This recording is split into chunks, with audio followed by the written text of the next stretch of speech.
All right, now let's discuss Africa Vaccination Week. We are now joined via Teams by Dr. Lauren Sekhuthe, Medical Advisor at Sanofi, South Africa. Doc, thank you so much for your time this afternoon. Well, this year actually also marks the 50th anniversary of the Expanded Programme on Immunisation. How would you then say we are doing on that front? I mean, we do know that, during the COVID-19, 23 million children globally missed out on basic childhood vaccinations. Well, thank you for having me this afternoon.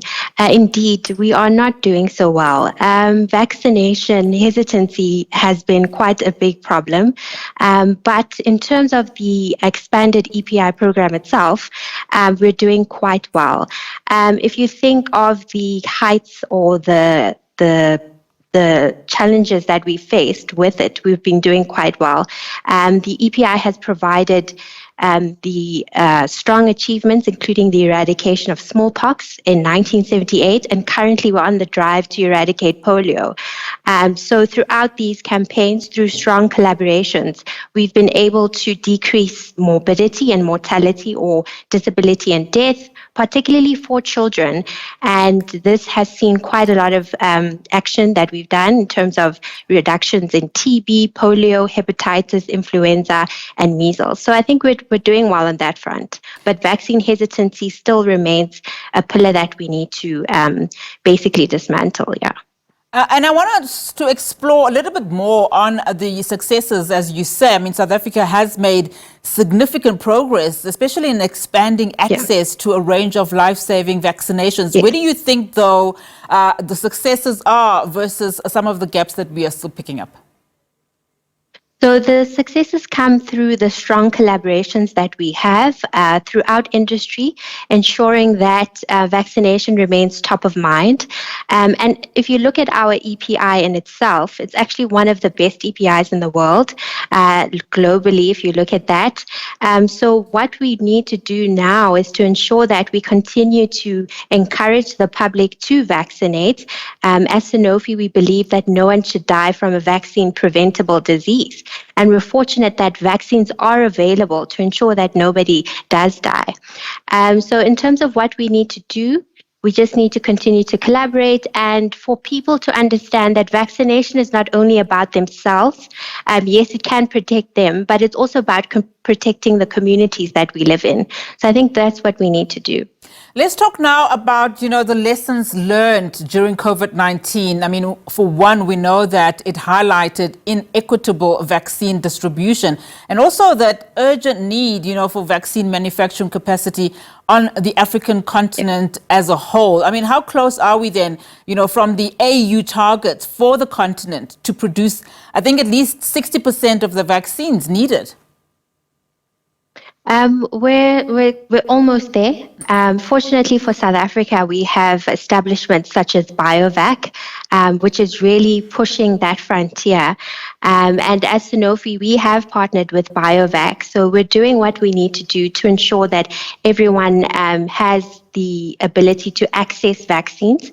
And of course, the National Department of Health themselves, with the development of the EPI, has now even moved from childhood vaccination towards adulthood vaccination. So we're actually moving in the right direction. Yeah.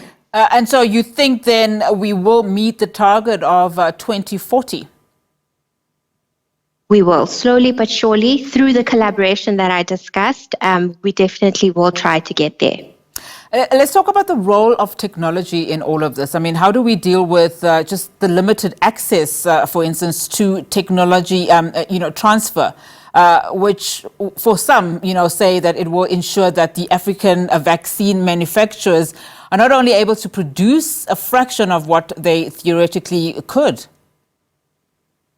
So that also, once again, involves these strong collaborations from industry as well as manufacturing plants such as BioVac themselves and the Department of Health.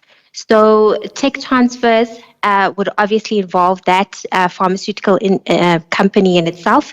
As Sanofi, we are working towards that with companies such as BioVac. And that's how we as Sanofi have ensured that the tech transfer occurs and that South Africa stands as a pillar of vaccination within Africa.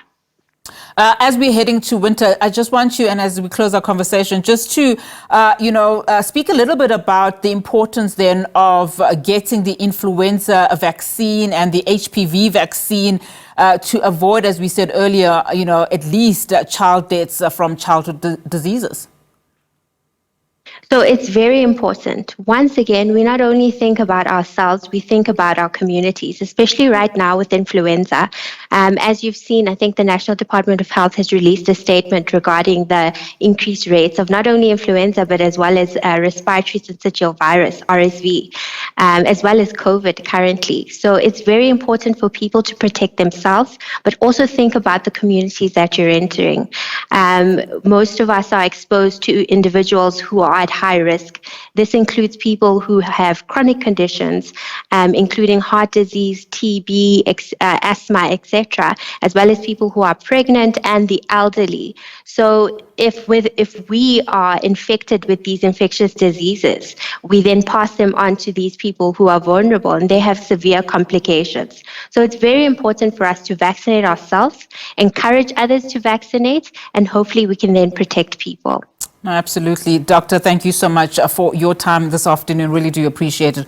Of course, that was Dr. Lauren Sekhuthe, medical advisor at Sanofi, South Africa.